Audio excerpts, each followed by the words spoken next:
Before we begin, a quick content note. Today's episode includes discussion of child sex trafficking and sexual exploitation. While our goal is awareness and prevention, some listeners may find this topic difficult. Please take care of yourself and feel free to pause or skip this episode if needed.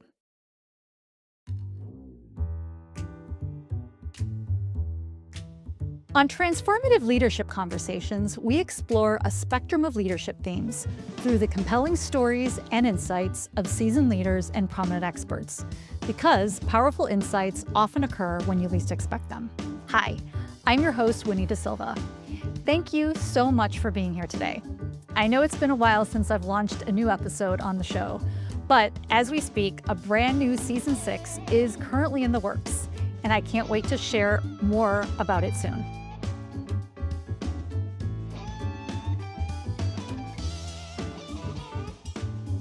Today's episode is a little different and very special. Let me explain why and tell you a little bit about what to expect.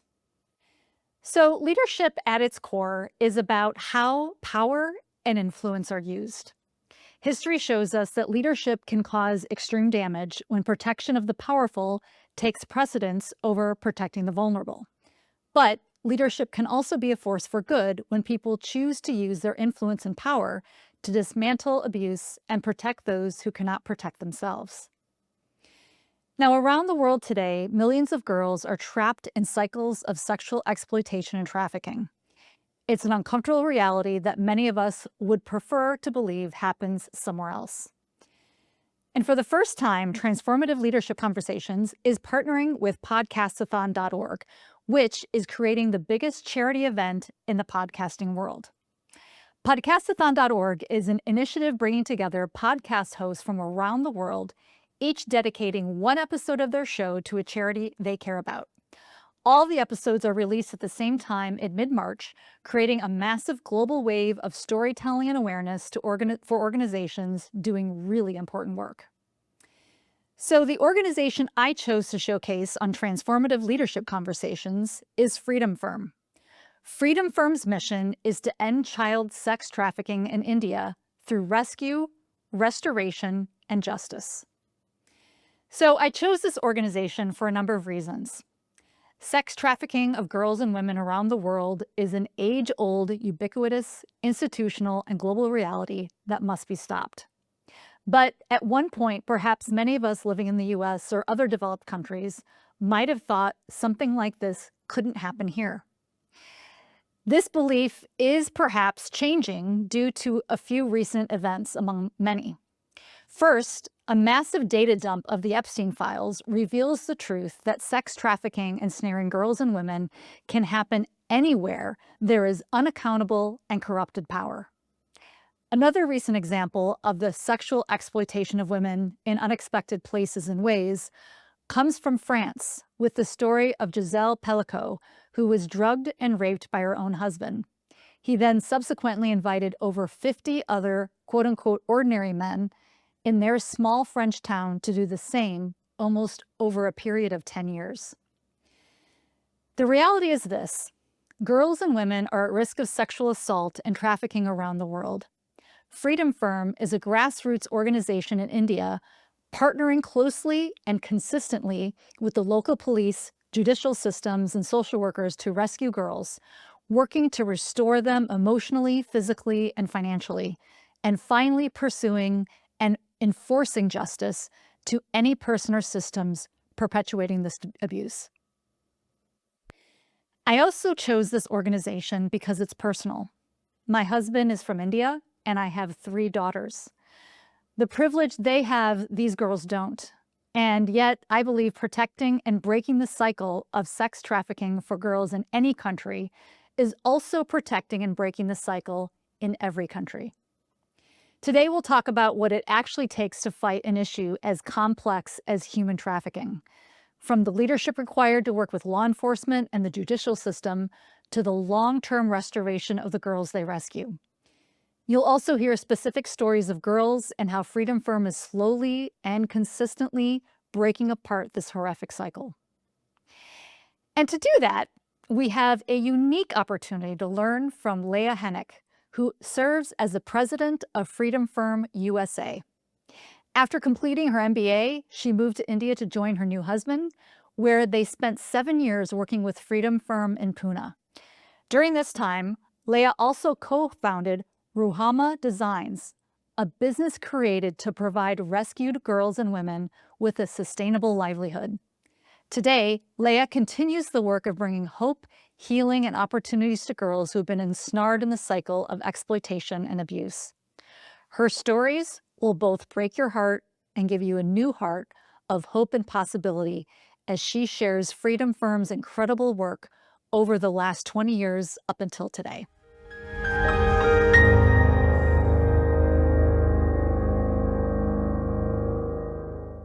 Hi, Leah. Thank you so much for being here on Transformative Leadership Conversations.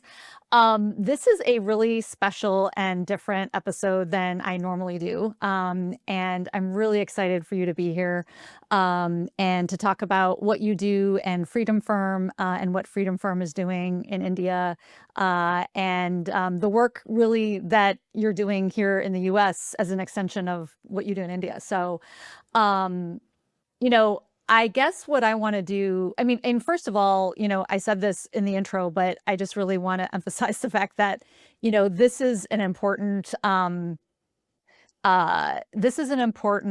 organization, for me, personally. My husband is from India. I have 3 daughters who are, half Indian. And what you're doing in Freedom Firm in India is like just so important. But I think it also reflects what's happening around the world. So we're going to get into that. But I just want to say that that's really important. And I also have to say that I've actually hosted, I'm sorry, I'm doing a lot of talking. We're going to get to you in a minute. No, I love it.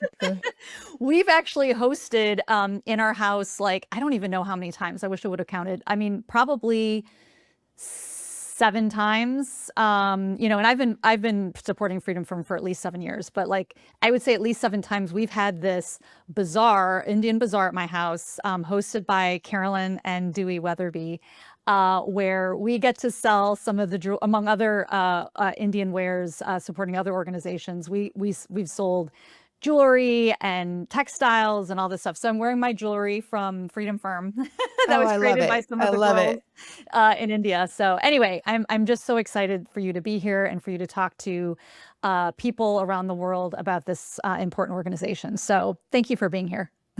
Thank you for having me, Winnie. It's a privilege and a blessing to be with you today. Thank you.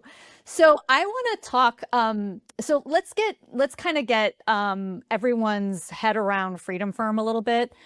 First of all, congratulations, 20 years this year. Is that right? 20 years this year? Yes, 20 years this summer. And, the work was beginning even before, even right now, the work would have already been in its initial stages, but the name Freedom Firm began this summer. And so we are excited about just that milestone. Yes, yeah. So that is an exciting milestone. And so maybe you could take us back to the beginning. I know that, you are not the original founder, but maybe you could talk a little bit about, how this work started, and then maybe tell a little bit about your story on how you personally, ended up getting involved. So maybe let's start with the origin story here. There is an amazing couple named Greg and Mala Malstead, um, just pioneers in every sense of the word. They like to go where no one has gone. They like to do the difficult work. They like to break ground, the first ground. And I've worked alongside of them now for going on 18 years, and just really, really have always held them in high esteem. But they first went to, well, let me go back just slightly earlier, which is that Mala, from her name, you might be able to tell is an Indian name. She was actually born in India. She was born in Kolkata. Her parents were part of what were the OM Mercy ships at that time, and the ship was docked in Calcutta when Mala was born. And so Mala had the benefit later of getting the overseas citizen of India status, so, which is basically like our green card, gives you a lifetime visa to be able to reside in that country.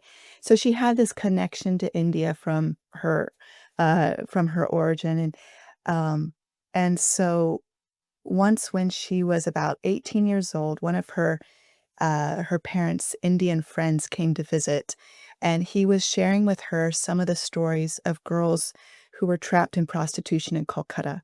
And, she's just finishing high school, she's about to go to college, and he looks at her and he says, "Mala, you were born in India for a reason. And I think that this is should be part of your future." And just listening to his stories broke her heart. She says she cried for several days and just had this deep connection, and decided that that was really truly a purpose she wanted to serve, is to begin to work for freedom for these girls who were forced into prostitution and had no way out. So she shared that same passion with the man who later became her husband, Greg, and, she went to study to be a teacher, but he studied to be a lawyer for the purpose of fighting, trafficking. And so in 2000, with their young family, they went to India and helped IJM, which is the International Justice Mission, start their first field office in Mumbai. And that field office was focused on ending child sex trafficking in the city of Mumbai. And it was just a great time of kind of like creating that initial strategy of how do we attack this problem. They found it very effective and essential to come at it from a justice aspect as well. If you don't raise the cost, if you don't raise the risk of doing this crime, each girl you rescue will just be replaced by another. And so they that was the beginning of what became Freedom Firm's mantra, which is rescue, restoration, and justice. This three-pronged approach. Um, After 5 years in Mumbai, Greg and Mala, needed a place primarily actually for their kids to go to school. They were getting older. They needed, a good place to set down roots, and they weren't finding that in Mumbai, and they later found, a good school in the southern part of India, in Uti. It was actually about a 100-year-old British school, and they just felt like, "Okay, this is good, this will work." They moved their family there, and, still with good relationships with IJM, but again, they're these pioneers. Things were going well in Mumbai. They were ready to pass it on to the next leader, and, they began going where no one else was addressing the issue of trafficking. They found that, minor girls in prostitution was not just an issue in major cities, but even in second and third tier cities or in truck stops, just, um, an epidemic around India. And yeah, just pervasive. You could find it, wherever you went. And so they first began with a model of, a mobile response unit, which is that they would hear of where there might be an issue of minor girls in prostitution. They would converge, social worker, lawyer, someone to reach out to the police, investigators. They would converge in this one city, work together there for about a week, and work for the rescue of a girl. And then once that rescue was accomplished, they would then return to their homes and return, to that city again, periodically for follow-up on the case, for follow-up with the girl. And so it was this mobile response. They were going to all these small second, third tier cities, where they found issues. And that is actually, where my future husband at the time, entered the picture. And they were just it was before Freedom Firm's name was actually Freedom Firm. He got to go visit them, in 2008. I'm so Was that right? 2006. Oh gosh, I'm going in Uti, yeah. He went and, he got to spend that his first summer with them and was just deeply, deeply impacted by this, amazing couple. And that was right before he entered law school, and so it formed his goal of, "Okay, I want to use my degree, I want to use my, education to begin to serve in this way." And so he entered law school, came back to India again as a legal intern, and then, right after he took the bar, he wrote to Greg and Mala and said, "I don't know if I've passed the bar yet, but if you have a job for me, I would love to come." And this was now, I guess, 2 years into Greg and Mala, really using this mobile response unit method, trying to pursue rescue restoration in these various cities. But they had come upon the city of Pune, and Pune had, technically was a second tier city, not as large as the largest, but still, according to our standards, still a very, very large city.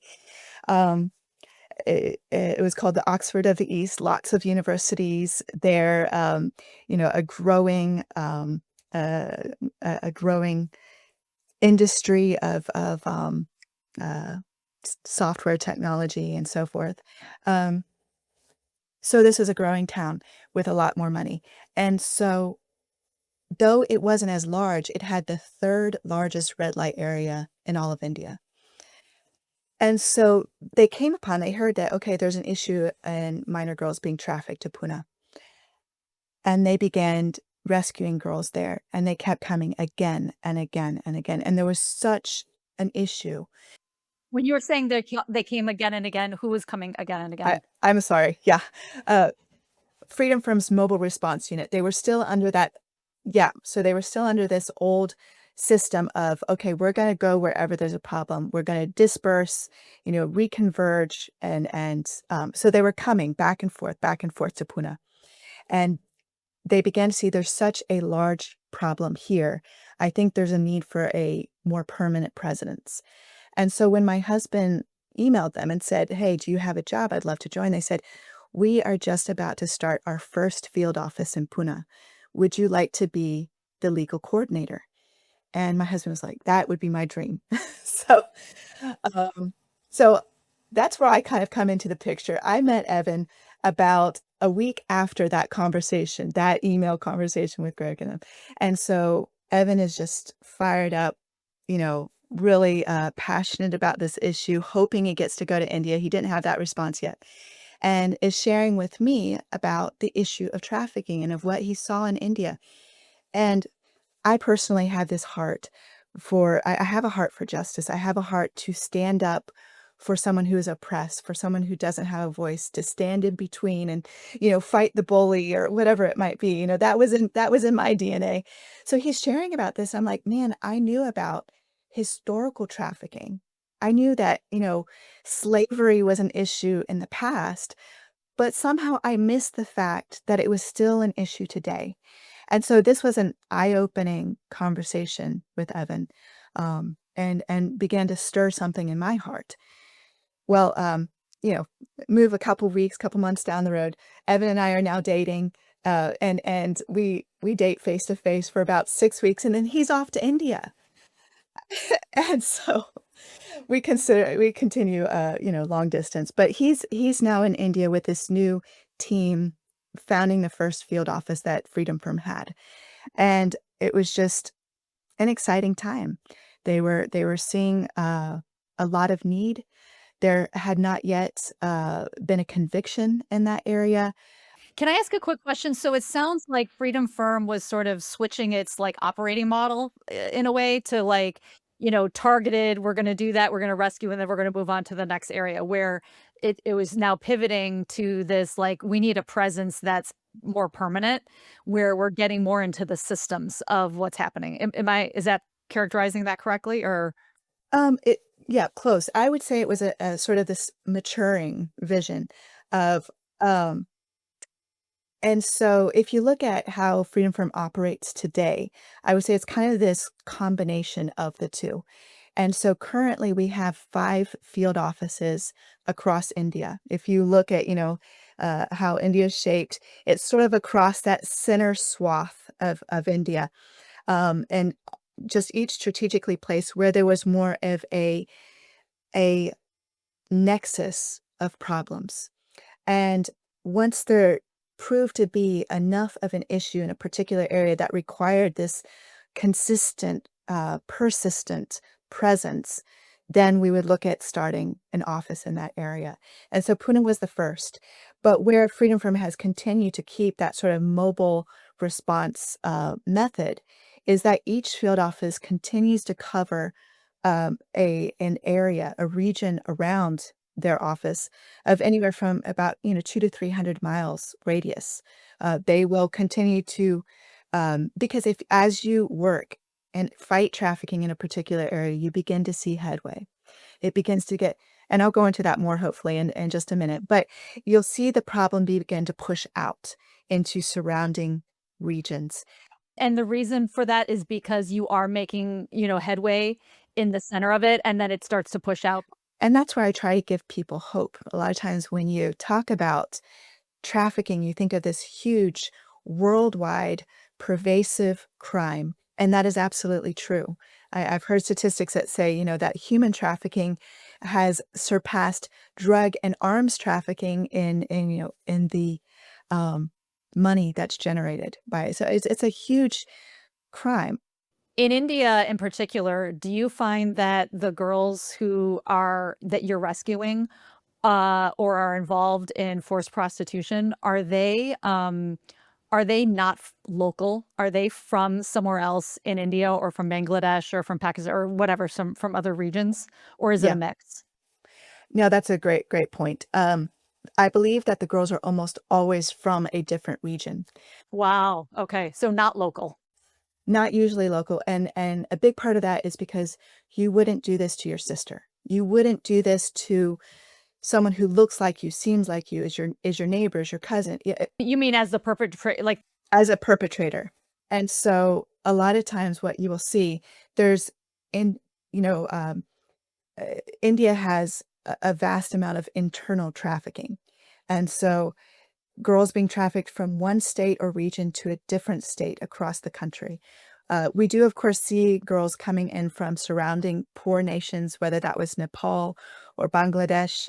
Um, those are generally the two that we've seen the most of. Sometimes you'll see girls coming in from Africa. There's been a handful we've seen from Eastern Europe, but the vast majority um, are either from these very poor surrounding nations or internal to India, but they're almost always from a different region.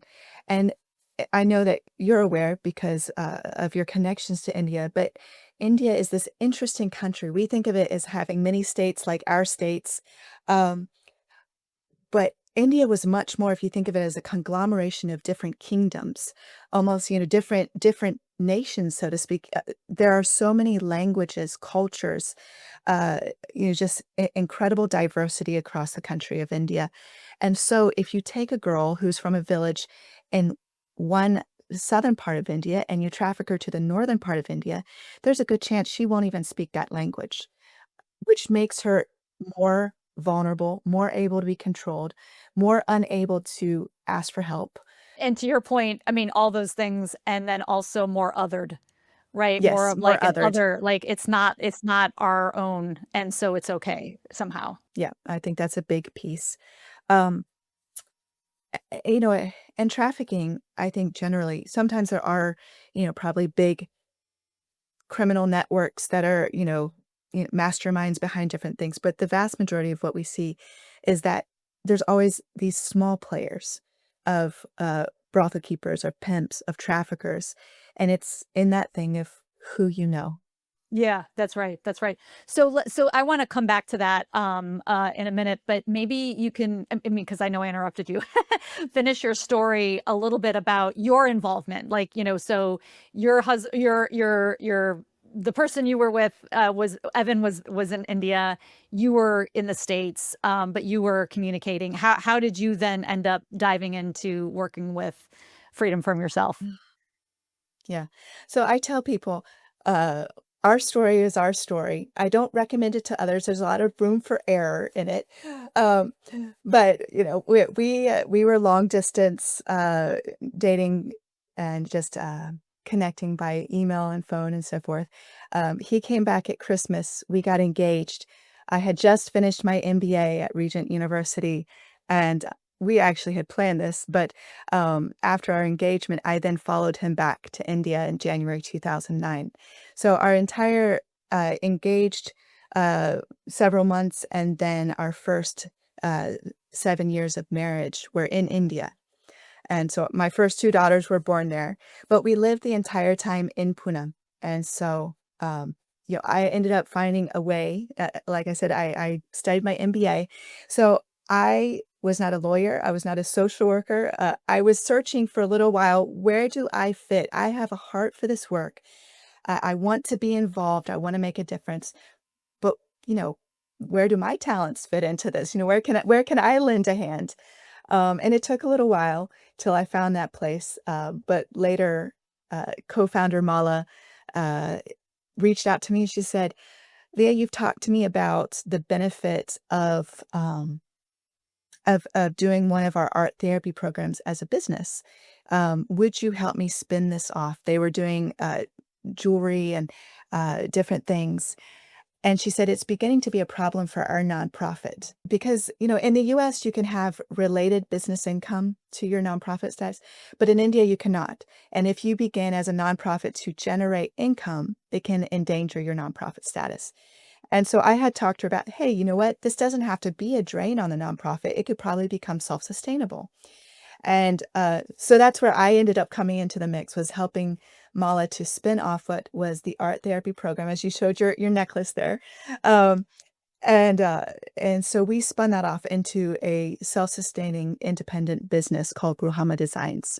Uh-huh, I see. Right. Okay. So I want to say that to me this is one of the most compelling parts of Freedom Firm is and you can correct me if I'm like not characterizing this properly, but like to me it's like so, holistic and really attempting to get at every aspect of what trafficking, like the ripple effect of what can happen with trafficking, right? So, both in terms of, again, not just parachuting in somewhere, rescuing a girl and parachuting out. It's really getting into, the systems, the culture, the local community, not only addressing, the justice behind it, but also really partnering with the police, partnering with the justice system, having, an army of social workers to work with the girls who come out. I mean, I'm sure that those girls are traumatized from really difficult backgrounds. So maybe for them, they're tempted to go back because of that's all they know, or I don't know. So having that social work piece, but then, this piece of, being able to have or be trained to have a profession. That's the other thing that you're doing for a lot of these girls is helping them find a way to support themselves, whether they get married or have have babies or not. And that's super powerful, I think, and really different to, you're looking at the long game, it seems like with what you're trying to do. Did I get all that right? What would you say to that? No, you're absolutely right. I always say I celebrate each organization that is fighting trafficking in the many and various ways that they are, because you need all these different pieces fighting it from all different angles, whether that's policy or prevention. Um, but I do see we know what Freedom Firm is called to, and it's this small piece of rescue, restoration, and justice. And we do look at it holistically and believe that it's works together to change the systems and the things that allow trafficking to happen in the first place. And so, in rescue, we're going in, we're calling the police to take action as they should, as the law directs that they should, because there are good laws in India, but we're calling them to take action on those and bringing the crime to their attention. And in the rescue, we're building a case. We're being able to show that, who was the perpetrator, the money that changed hands, whatever that is, and we're bringing the girl to safety. So the first step is bringing the girl to safety, and the social worker is there with the girl from the very point of rescue, and then walks with her through each of the subsequent steps. But in restoration, we are looking at that girl. Where is she at? What does she need? Because every person is an individual. They come from different backgrounds. It's not going to be a cookie cutter pathway. And so we have as many girls have been rescued, we've got that many stories of her pathway. But, some girls were encouraging in education. Um, there was one girl, and I loved this story so much. But there's this one girl who she was rescued from a society that generationally has put their own children into prostitution. And so she told how her parents intentionally never put her into school. And when she was, very young, about probably 8 or 9 years old, her father sold her for about just over $5,000. And she was, put into prostitution in one of these villages where there's this, generational system.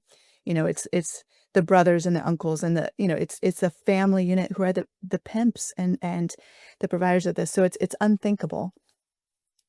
But this girl, when she was rescued, I loved her spirit because one of the first visits that our social worker had with her afterwards, she's like, I wanna study. Can I go to the can I study? And they're like, "We are gonna work this out." Um, and she didn't have documents, birth certificate, she didn't have things, so they worked and they moved so many different government agencies for this girl to get what she needed, and they had to move her for her safety to a different state because, again, that generational, system is pervasive there, and so it's one of those things where you're like, "Well, this is how things are. This is just what happens in this area." That's what those people do. And so, we had to have her removed to a different state so that she could be kept safe and not released back to family, back to the ones who perpetrated the crime in the first place. And so she was moved and, oh, it was beautiful to see how, she started studying, she was making friends, a social worker would go, and she's like, "I just passed my first test," or whatever. And they have this thing called open schooling in India where, it helps kids to quickly, get up to age and grade level. Yeah. So now I think she's probably close to 14 years old, and, um and I think she's in 7th grade. So, she has gotten up to yeah, she's recovering that time, and, you're trying to help kids begin to recover that childhood that they ought to have had. So, that's one path. I mean, that story is so, and those are the stories when I look at the newsletters that you send, every week or every other week or whenever it is. Um, and, you know, this story is just so heartbreaking because when you think about a little girl, 9 years old, whose family is betraying her, she cannot go back to that family.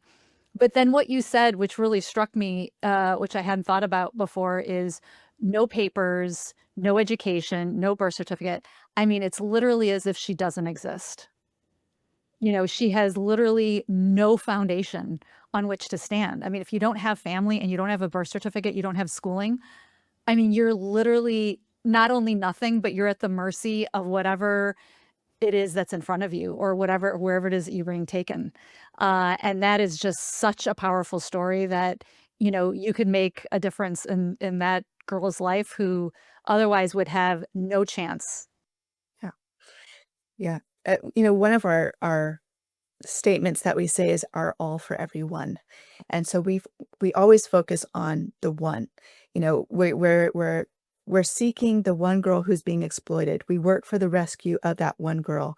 Then we're working for, the protection and safety of that girl and what pathway does she need to go on? Is it education? Is she not interested in education, but she wants to go for a job? Is it tailoring or cosmetology or some other field? We've had a few who say, I want to be a police officer, which is pretty cool. Um, you know, so helping those girls take steps toward re-entering a healthy society. And sometimes that's quite a few steps because of, the things that made them vulnerable in the first place. And sometimes there's the good stories where, yes, they can go back to their family.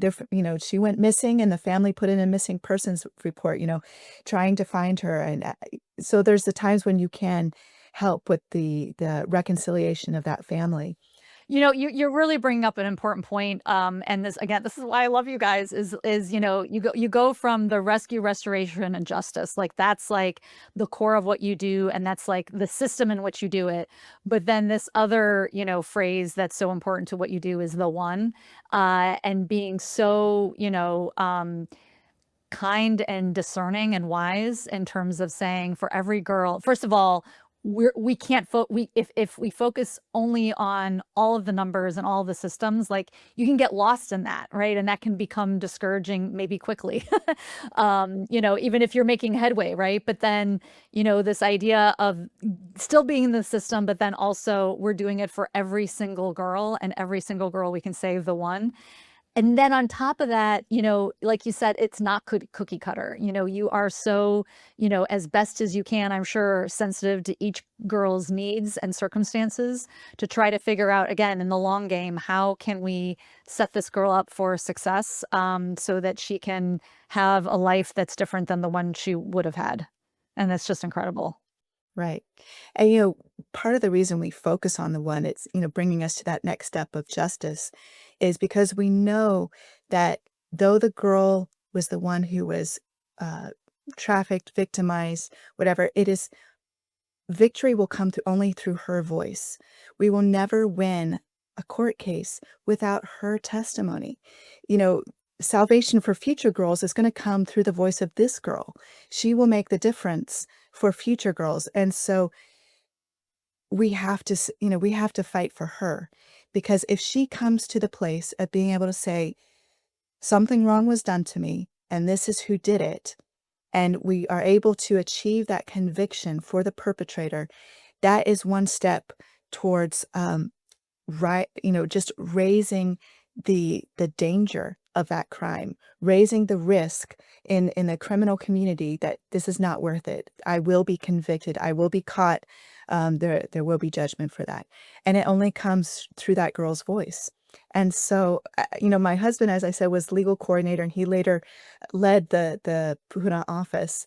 Um, but he said there's something so powerful about watching a little girl who is, in herself weak and unassuming and nothing to like be able to stand in front of, a judge, a well-respected, usually older gentleman and tell about what happened to her and be treated with respect, and be heard and through her voice bring justice. He's like, it's just so powerful. Wow. Wow, and I mean, there is something about, like, as I mean, it must be a double-edged sword because as terrifying and scary as it is for those girls to have to, because they have to do that, like, is that kind of the law in India that I guess that they have to testify, that they have to say something? They do, they do. I mean, they could testify poorly, they could deny everything, they could go away, whatever, they could but they do have to speak. They have to, yeah, I mean, the fact that they have to do that and then they do it, I mean, in some ways I can only think, I mean, the thing that I'm thinking of is that in some ways that helps them to enable their restoration, right? Because they have stood in front of that judge and said what happened to them, and in some ways testifying to everybody, but also maybe even to themselves that this happened, and that I'm rejecting it. Like I want something else. Yeah. It's so powerful. It is so powerful in her life as well, just, that being able to see, like, it's not internalized. It's not my fault. It's not, that I'm able to say something wrong was done to me, and to see justice done on my behalf. It is a powerful thing, I think, in her healing as well. Um, but, another reason we focus on that one is because, like I said, trafficking can look like this huge worldwide problem, huge numbers, so difficult. Like, we can lose hope easily on how is this even possible? Why do we even fight? Because it feels impossible, that type of feeling. But I always want to tell people that's not the case at all. You have to keep hope because it does not take much to make an impact. It takes consistency. If I take the case of Pune, for example, it was our first office, and at first, they're easily rescuing girls. But, then after a period of time, we were able to reach our first conviction. And it's like after that first conviction, girls are not easily, minor girls are not readily available just openly on the street or in the inside room, but they might be still available a little bit hidden, uh, you know. And then the second conviction, you can't find them hidden, but they're still available, but they're only to maybe special customers. After the third conviction, they're not available at all. It now, and again, that thing of you have to keep following it, what that mobile unit aspect of our work, of where we continue to go to outskirts and to, outlying towns, because it's not that the problem simply goes away. But it does move. And so you're winning the battle region by region. Um, when we went to our second field office, which is Nagpur, that was a city that people told us it's not worth going. It's impossible. Um, but we went, and partly because it's one of the seconds, um, it has a strong political connection there. And so a number of the brothels also were patronized by political figures. Um, it the girls who were coming there were from these places where there was this generational trafficking of, families complicit. And so it was so entrenched and ingrained. The red light area was called Ganga Jamuna, which apparently was named after two temple dancers back from the time when basically I think the Taj Mahal was built. So it's very, very old. Um, and so this ingrained, just again accepted, politically patronized area, no will within the police or the legal system to stop it. Wow, okay. So that sounds pretty entrenched to me. Yeah, yeah. So it was definitely a challenge. People are like, "I don't think you're gonna make it." Um, but we went there, and they were shocked to see the youngest girls that we had seen ever standing openly. These girls, we were used to in Pune, we would see girls anywhere from, 15 to 17 years old, were the minors that we were trying to rescue. But in Nagpur, these girls were like 12. They were 12 to 4. They were small, they were young. And so we began working there. And as you work in a place, you begin to see where are the holes in the system that's allowing this to happen. And so part of the problem in Nagpur was, okay, the police were willing to do a rescue. They would rescue this girl. She's placed in a shelter home, but money changes hands, and then the girl is released right back to her brothel keeper or her trafficker, and a week later she's back in the brothel. And so we were rescuing the same girls 2 and 3 times, and so it was just this catch and release and catch and release. And so we began building this, you know, documentation of cases of where the problems were happening. And we ended up being able to submit what was called a public interest litigation. It's a unique thing that India does, where a person from the public can bring an issue before the court and say, "We see this issue happening frequently. Can you pass a judgment on this?" Okay, and do you have to be a citizen to be able to do that, or were you able to do that through Freedom Firm? No, you do have to be a citizen. So one of the things about Freedom Firm in India is it is an Indian trust. It's to, and for many years when we were there, only Greg and Mala and Evan and myself were the only foreigners working there. Everyone else connected with Freedom Firm was Indian. Was Indian. Um, That's really, really, really important. and so it's more we were coming alongside of them to assist in all that. Yeah, I that's really important, and we probably should have said it at the beginning. Because, like, that's just so critical to, almost the ethics of it, but also the success of it. Right. Well, and but we learned from Greg and Mala in the beginning, that kind of that DNA, that heart, that method. Um, but then, Evan and myself, and then also the rest of the Freedom From team, we had to bring that DNA into us, that mission into us, and carry it forward. And what is incredible is that, you know, um, that Freedom From India has completely passed to Indian national leadership entirely, and they continue to carry it forward faithfully. with that same heart and DNA. And they're not just maintaining, but they're expanding. I was speaking with the national director even this morning, and he was talking about the new regions that they're planning to expand to this year. And so, I mean, that's just amazing to see how carry forward. But anyway, just to finish your story though about about Nagpur and how it was more of a this law. But just can you finish that? Yeah, because Yeah, so, you know, what we saw, again, this place that was extremely hard, you're working consistently, faithfully, coming back, though you're not welcome, though they're, it's getting more and more and more and more difficult to accomplish this work of rescuing minor girls. But over a period of about 5 years, I think it was about 5 years, we finally reached the tipping point of where it went from getting worse and worse and worse to where now, things started getting better.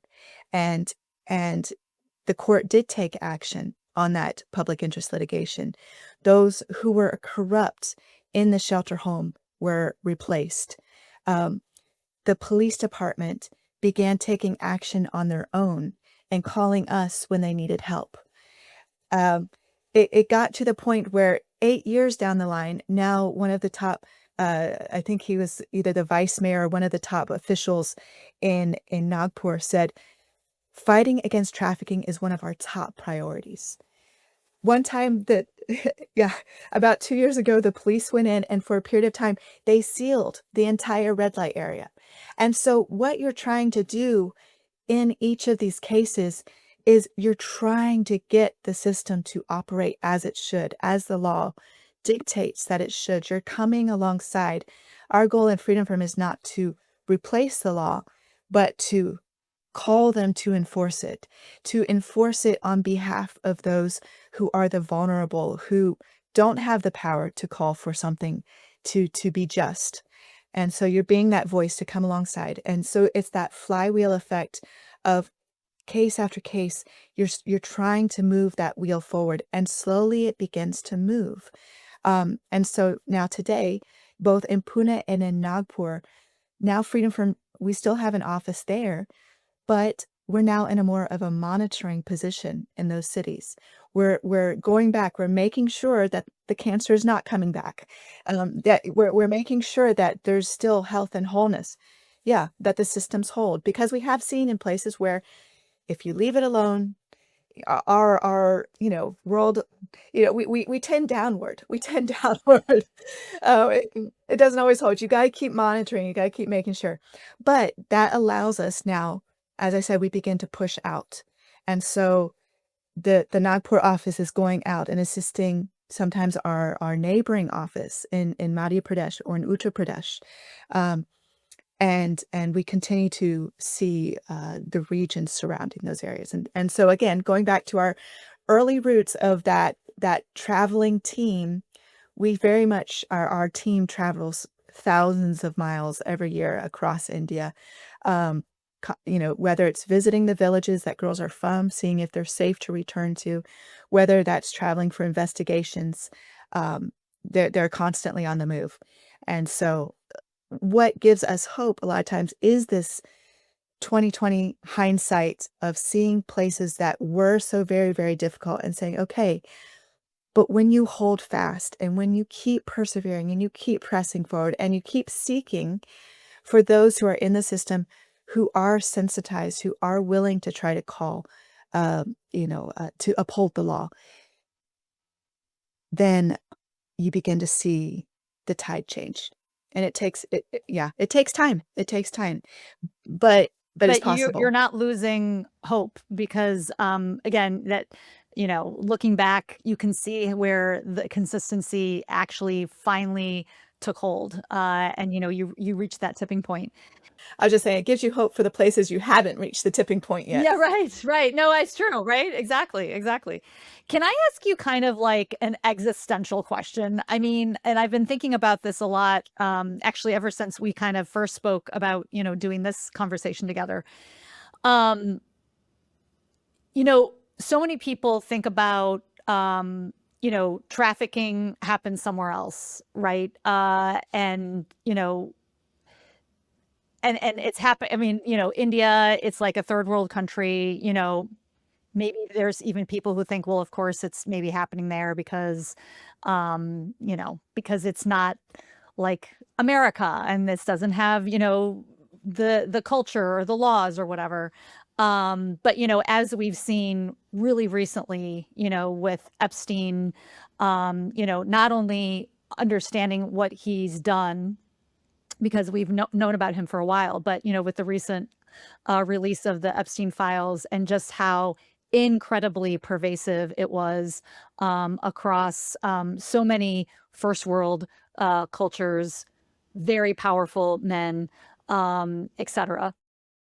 And even with, we were talking about this when we spoke earlier, with Giselle Pellicot in France. And for those of you who don't know that story, she was systematically raped while unconscious by both her husband and like 70 or 80 men who would come to her house and rape her. And so I guess what I've been really thinking about is I think that we misunderstand how pervasive and systematic this issue is, because we're really talking about exploitation of girls and women. Um, do you have any, would you like to talk anything in terms of, what you've seen in your experience or kind of your conviction of like what's the root cause here? Like what's sort or a root cause. I mean, I'm sure maybe there's many, but like what comes to mind when you think about the pervasiveness and kind of what's behind it? Yeah. Um, so I think you're right that kind of, how I was, when I first talked to Evan and I had no idea that trafficking existed today. I think over the past, 10, 20 years, really, we've become more aware of trafficking, how pervasive it is, that it exists. Um, but I think I love history. I've always been a student of history. I love ancient history. I wanted to be an archaeologist when I was a kid. That just all fascinated me till I figured out it's not like Indiana Jones. But but when you look at history throughout time, what you see is that slavery is nothing new. Whether you're looking at, the pyramids of Egypt, or if you're looking at the Odyssey, there's trafficking that occurred in the Odyssey. But so human nature hasn't changed that much, and I think it comes down to again that issue of vulnerability, of where there is someone who is powerful who can exploit someone who is vulnerable if they are not restrained by a legal system or by a justice system or by a moral code internally. You know, the powerful will exploit the weak, and I just think that's something that is unfortunately in a bit of human nature, and so that exists in whatever country you go to. And so there's no place untouched. I believe there's probably no country untouched, including our own. And so when you look at the US, when my husband and I would come back from India, one of our things that we like to do is to see what are things like in our country? What's being done to fight trafficking in our country? And so we had the opportunity to meet with a couple of different US organizations fighting trafficking. We got to meet one time with a FBI anti-trafficking cell, which was hugely fascinating. And what we were pleased to see is that it exists in our country, but yes, there is a fight. We're glad that there are those who are fighting. But again, vulnerability, looking for the issues that create vulnerability. It's quite the same across the world, which is, either an economic vulnerability, of poverty, of a lack of education, of unawareness, um, of sometimes an emotional vulnerability, maybe from a broken home, or when we talked with this FBI cell, they told us about these pimps who would hang out in a mall, and they might tell 100 girls in a day, "Oh, you're looking good today," or something like that. Most girls will walk by like, "Oh, who is that creep?" Like, weird. But then there'll be one who has that, "Oh, you like how I look, a bit of a hunger, a need, an emotional vulnerability of maybe not being secure in her own home or in love from others and so on. Um, we see that also with they talk about the um, foster care system, that there's those organizations trying to stop the foster care to trafficking pipeline that they talk about. And so you look at which remnants of our society are vulnerable, whether through economics, through social structure, and um, and so that's where we also can come alongside because you know, whereas those who want to exploit will exploit those pieces, but we can also understand, okay, that's where they're going. So that's where we're going to go too. And I had the opportunity once to speak at a high school here in my town where I live, and I was talking with a girls group called the Leading Ladies, and and they were doing something on helping the next girl of trying to stop trafficking. And so I was talking to them, but I got to speak with these high school girls about you are the best protection for each other. Like, don't let each other fall through the cracks. Keep an eye on each other. Um, if someone tells you, "Hey, I met this boy online and he seems really cool," like help her, come around her, surround her, but community is a powerful tool to fight trafficking. Um, so I think what we would see is that the causes behind trafficking, I think, are quite similar worldwide.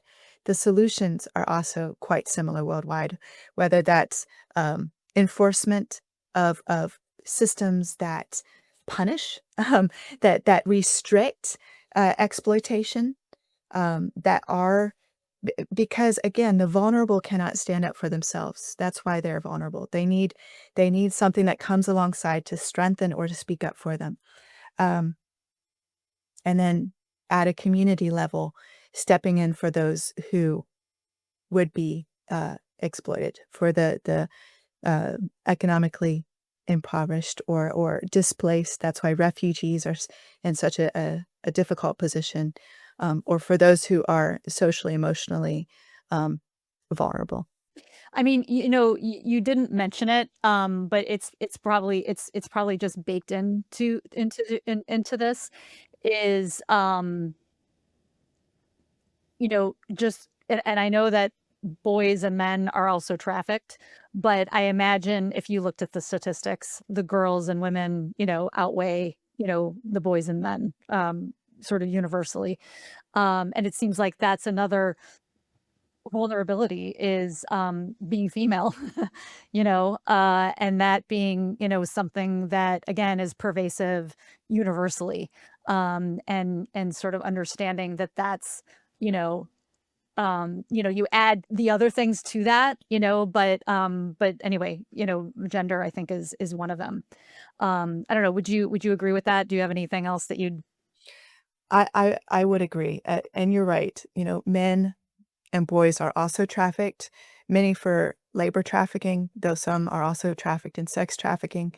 It is a much smaller proportion to women, um, because I think what you're saying that in general, globally, women are more vulnerable, whether because of their status in the community, such as in India, they when I was there, I had 2 daughters, and the interesting thing was, you would get an ultrasound, but they had, a placard there on the wall that the doctor could not, under any circumstances, tell you the sex of your child, and that is because of female infanticide, because of the view in that society that a girl is a weight upon the family. She has to go with a dowry.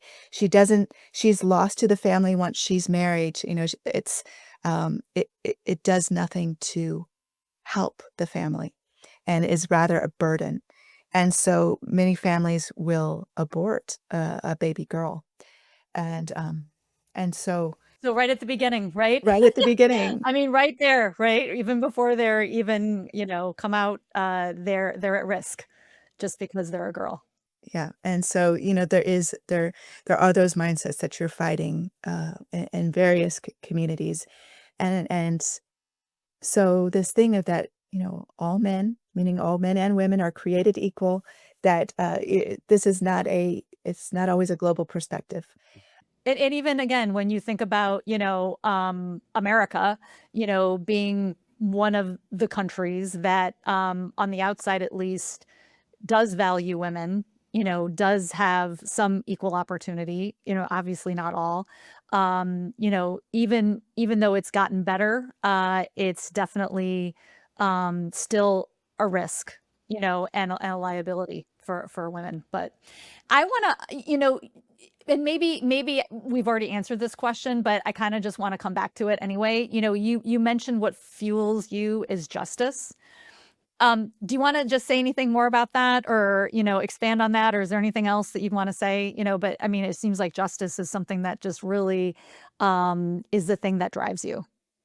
It is, and, even within my team, sometimes I ask us, my coworkers, "What is it that makes you passionate about this work?" Because I think we're all driven by something different. One of my coworkers, I think, is really the restoration piece and bringing wholeness and healing to a girl. But for me, it really is justice. And I think part of that is because my heart is broken when I see people treated wrongly because of who they are. Um, you know, uh, I think that that is a powerful symbol that we have where justice is blindfolded. That it shouldn't matter wealthy or poor, man or woman, color, race.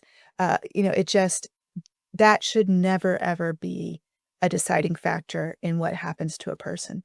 Um, and we all stand and fall eh, on yeah, and so justice is critical, and I see that when a society does not do that, I think it's kinda like a leaning wall, it doesn't have the plumb line, and so it's unstable, it weakens the entire structure.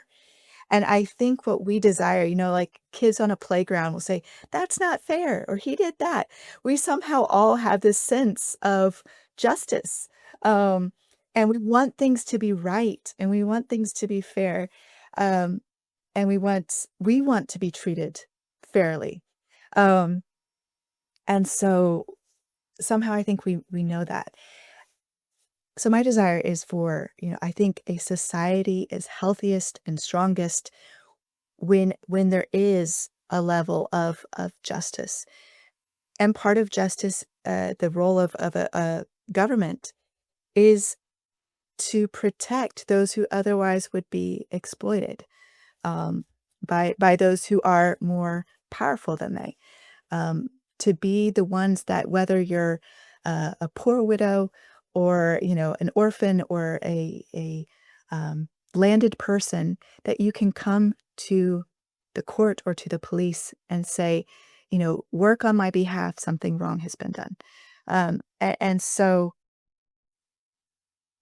for me, it's working for the health and the benefit of a country. It's for the health and the benefit of that society when you work for justice. And, I just think that's so powerful because what you're saying is justice for the vulnerable is really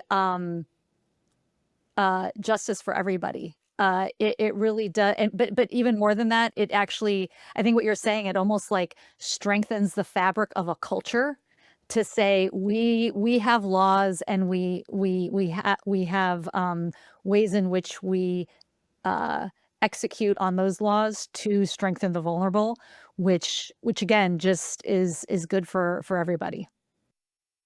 okay, yeah.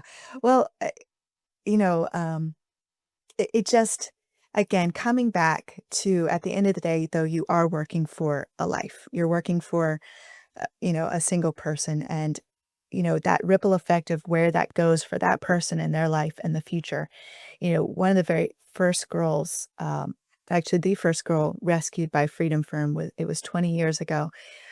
They began searching for her about 6 months ahead of time, kept kept trying to find her, kept, she, they, again, the system was broken. There kept being a tip off, from within the police system. Um, and so they were struggling to rescue this girl. They finally did rescue her.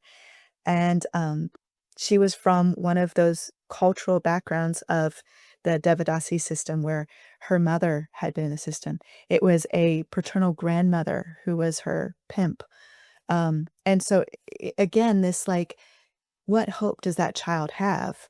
It is been being passed down from generation to generation, and without being brought out and given another chance. She, her mother died very young. She didn't know her well, and what hope does she have? But this girl was rescued, and Freedom Firm has walked alongside of her now for 20 years. And now, she married. It wasn't a great marriage. I think the guy ended up being a bit of, you know, alcoholic and abusive. But she, even in that, she stood up for herself, and she didn't stay underneath that. She ended up leaving and living alone. She had 2 children, but she also had a cousin who lived with her, a sister, and they've kinda created their own family unit. But she was working, and, she was putting her own kids through school, and we continue to be in touch and help and whenever she needs help, and, um but what has struck me recently is that, this girl now has a daughter who is about the same age as she was when she was rescued, but this girl is safe. This girl is, she's not in the danger that her mother was. That cycle has been broken, and that's why we continue. The battle's not fully won. We continue to watch. We continue to make sure. I'm praying for this young girl that, she grows up, but right now, that cycle is broken, and that's incredible. That's incredible for that one. Because the one isn't just the one. Right? I mean, that's what you're saying, right? The one, creates, and what you're saying is that, yeah, that continual systematic, system was Yeah. broken. Yeah. That's Yeah. amazing. So, it matters for that one, it matters for the system as well, so. That's right. That's right. Um, how can people, how can people find you? How can they support Freedom Firm? How could they get involved, after hearing these incredible stories and the incredible work that you're doing? What can they do to get involved? Yeah. Well, I imagine many people, if this is the first time about hearing, like, trafficking, like it was for me, I would encourage you to continue to learn. We have our website, which is freedomfirm.org, and we provide, resources on that. We we're focused on India, but, we're sharing a bit of some of the issues behind, what do we do when we're leading to rescue? What are we doing when we're talking about restoration and justice? So I would invite you to visit our website, and I invite you to learn. Um, and as you mentioned, Winnie, we do send out monthly updates, sometimes a more frequent one via email. So you can sign up for that on our website as well. And we have our social media on Facebook and Instagram under Freedom from USA. And so I invite you first to learn, like, get this in your heart as it was for me. Realize that, I think it was Martin Luther King Jr. who said that, injustice anywhere is a threat to justice everywhere. And so it is it is an issue we should care about. Um, and so first of all, learn. And then we always have opportunities to get involved throughout the year. You can see some of those opportunities on our website. If you sign up for updates, we'll also be sharing those. But get involved. I love it. Yeah, yeah. And like I said, I've been involved in, supporting Freedom Firm for a long time, and doing some of the jewelry, opportunities to buy jewelry, which is really special to feel like you're buying jewelry from girls who have been rescued and who are trying to, make a living for themselves. So I guess one last thing, Winnie, yes, just yes, kind of on off of that is, again, just that thing of, you know, whereas I also try to give people hope. The other thing that I like to communicate is the people that are working in India, it's not that they have many titles after their name. All of us we're just one person. But it is when we gather together, when we're operating together as this body, there's no part that is too small. And so, you know, after when people give, whether it's, $5 or 500, it's like I celebrate each one because we all connect and get involved in the way that we have, our gifts, our talents, our voice. Um, and so when that joins together, it's a body that's powerful enough to bring a change. It's really true, and I think what's encouraging about that too is that, by so many of us, I don't think I'm just speaking for myself, but it's so easy, especially nowadays, especially, I don't know, even in the last couple of years, it feels so easy to be overwhelmed by all the, honestly, atrocities that are happening kind of around the world in different ways. This being one of them, like we've been talking about globally. But the fact that I feel personally like being able to be a part of Freedom Firm and donate money and time and getting those monthly newsletters to me, I mean, honestly, I just like pray over each one of those, girls, that are being rescued or have been rescued or whatever. And I think that what's powerful about being part of Freedom Firm is that, like you're saying, you feel like you're part of a network that you don't even know. You know what I mean? A network of people that are doing things every day that you can't do because you're not in India doing these things, but other people are, right? And you can be a part of that. And I think that's something that we can all do, to make a difference. And that's what's exciting about being part of it. Yeah. Yeah, absolutely. Anything else that we should say before we leave? I just feel like this is such a Oh, it's been a great conversation. I've really enjoyed talking with you, Winnie, and thank you for letting me share. And again, it is just that body connection of, we cannot I can't touch I'm sitting here in Virginia right now. I can't touch India, but I'm connected with those who can. And they can't do what they do without us. And so it is this connection of, we can make a difference and we can work together, and impact both systems and individual lives. And so step by step by step, with perseverance, with faithfulness and just consistency, I think we have uh, just a history of seeing, okay, that does make a difference. And so we can continue with hope even for the future and for future regions and future girls. because of that, yeah. Well, thank you for being part of this super special podcast to showcase, your Freedom Firm and all the work that you're doing. So thank you so much. Thank you, Winnie. Really appreciate you.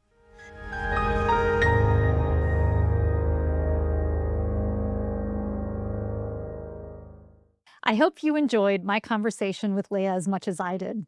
Freedom Firm is a serious organization interested in consistently devoting the time and resources to uproot the atrocities of the sex trafficking of girls and women using a trio of bright lights: rescue, restoration, and justice, while always keeping in mind the one. If you're interested in learning more about this work, visit freedomfirm.com. Do some research, find out more about the organization. Of course, you can always get their updates and explore ways in which you can support them, whether that's by giving, sharing what you've learned about them, sharing this episode, or maybe even buying some of their survivor-made products like jewelry, the one I'm wearing here, through their Ruhama Designs organization. Freedom Firm is looking for partners with a passion to stand up for justice on behalf of those who can't yet stand up for themselves. And if conversations like this inspire you to think differently about leadership and the impact leaderships can have in the world, I'd love to continue the conversation with you.